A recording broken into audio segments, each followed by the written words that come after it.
Hello friends, welcome back to our YouTube channel. ఎవరైనా work from home job కోసం try చేస్తున్న వాళ్ళకి ఈ వీడియో చాలా యూజ్ అవుతుంది. దీనికి సంబంధించిన అప్లై లింక్ వచ్చేసి వీడియో కింద డిస్క్రిప్షన్లో ఉంటుంది. ఆ వెబ్సైట్ ద్వారా మీరు అప్లై అనేది కూడా చేసుకోవచ్చు. ఇంకా ఎవరైనా మన ఛానల్ని సబ్స్క్రైబ్ చేయకపోతే సబ్స్క్రైబ్ చేసుకొని ఈ వీడియోని ఒక లైక్ చేయండి గైస్, అసలు మర్చిపోకండి. సో మనకి చాలామందికి తెలిసిందే, ఫ్రెష్ ప్రింట్ కంపెనీ నుండి జూనియర్ హెచ్ఆర్ అసోసియేట్ అనే జాబ్ రోల్ కోసం హైరింగ్ చేసుకుంటున్నారు. సో మీరు అప్లై చేసిన వెంటనే మీకు ఆన్లైన్ అసెస్మెంట్ టెస్ట్స్ అన్నీ మీరు ఇచ్చిన మెయిల్ ఐడికి సెండ్ చేయడం జరుగుతుంది.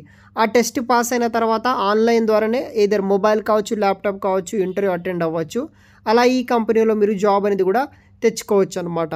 సో మనకి ఫ్రెష్ ప్రింట్ కంపెనీ నుండి ఇండియా అండ్ అదర్ లొకేషన్ నుండి రిమోట్ లొకేషన్ కింద work from home job opportunities provide చేస్తూ జూనియర్ హెచ్ఆర్ అసోసియేట్ అనే జాబ్ రోల్ కోసం వీళ్ళు రిక్రూట్ అనేది కూడా చేసుకుంటున్నారు. దీంట్లో మనకి ఫుల్లీ రిమోట్ లొకేషన్ నుండి ఈ కంపెనీ వాళ్ళు బేసిక్గా జాబ్స్ని అయితే వీళ్ళు రిక్రూట్ అయితే చేస్తారనమాట. దీనికి సంబంధించిన రెస్పాన్సిబిలిటీస్ విషయానికి వస్తే, రిక్రూట్మెంట్ టీంలో మీరు వర్క్ అనేది కూడా చేయాల్సి అయితే ఉంటుంది. వైడ్ రేంజింగ్ గ్రూప్ తోటి రెస్పాన్సిబిలిటీస్ తీసుకొని డే టు డే రెస్పాన్సిబిలిటీస్ మీద మీరు వర్క్ అనేది కూడా చేయాల్సి ఉంటుంది.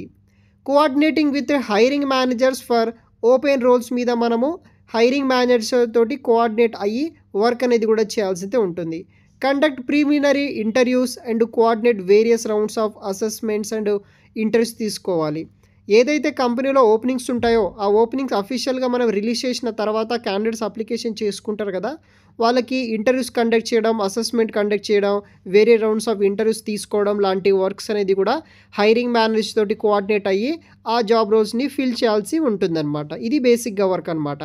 తర్వాత assisting with LinkedIn out research and sourcing candidate through various channels, develop and drive comprehensive search strategies to recruit best talent and తర్వాత communicating with management and other team members తోటి work అయ్యి status update చేయడము, communicating అవ్వడము, ఇలాంటి works అనేది కూడా మనము చేయాల్సి అయితే ఉంటుంది. Any other responsibilities delegated by back for journalist responsibilities కింద మనము వర్క్ అనేది కూడా చేయాలి.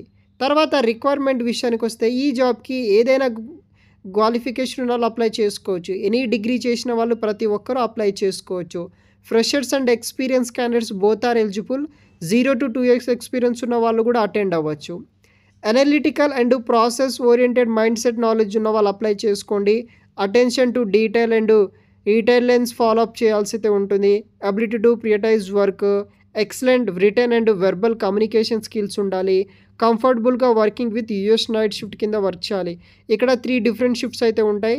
6 PM to 3 AM అని, తర్వాత వచ్చేసి మనకి నార్మల్గా 8 AM to 5 PM వరకు ఉంటుంది. మీకు కాంపిటేటివ్ యాన్యువల్ శాలరీ బిట్వీన్ 37,000 వరకు శాలరీ పే చేయడం జరుగుతుంది. సో ఎలా అప్లై చేసుకోవాలంటే, వీడియో కింద డిస్క్రిప్షన్లో లింక్ ఇస్తాను, ఓపెన్ చేయండి. స్టార్టింగ్లో జాబ్ డిస్క్రిప్షన్ ఉంటుంది. ఆ జాబ్ డీటెయిల్స్ అంతా మీరు కరెక్ట్గా చూసిన తర్వాత మీరు ఎలిజిబుల్ అయ్యి మీకు ఇంట్రెస్ట్ ఉంటే కదా, అదే వెబ్సైట్ డౌన్లో మీకు వెబ్సైట్ లింక్ అయితే ఉంటుంది. అక్కడ అప్లై ఫర్ దిస్ జాబ్ అనే ఆప్షన్ ఉంటుంది. దాంట్లో మీకు first name, last name, email ID, phone number, resume CV, తర్వాత మనకి హైయెస్ట్ క్వాలిఫికేషన్ డీటెయిల్స్ కావచ్చు, తర్వాత మీకు ఎక్స్పీరియన్స్ డీటెయిల్స్, తర్వాత అదర్ జనరల్ క్వశ్చన్స్ ఉంటాయి. ఆ క్వశ్చన్స్ అంతా ఫిల్ చేసి కింద సబ్మిట్ అప్లికేషన్ ఫామ్ని ట్యాప్ చేసేస్తే సరిపోతుంది గైస్. ఈ విధంగా ఈ జాబ్స్కి మీరు అప్లికేషన్ ఫామ్ అనేది కూడా ఫిల్ చేయాల్సి అయితే ఉంటుంది. మరిన్ని వివరాలు వీడియో కింద డిస్క్రిప్షన్లో ఇస్తాను, చూడగలరు. Thanks for watching.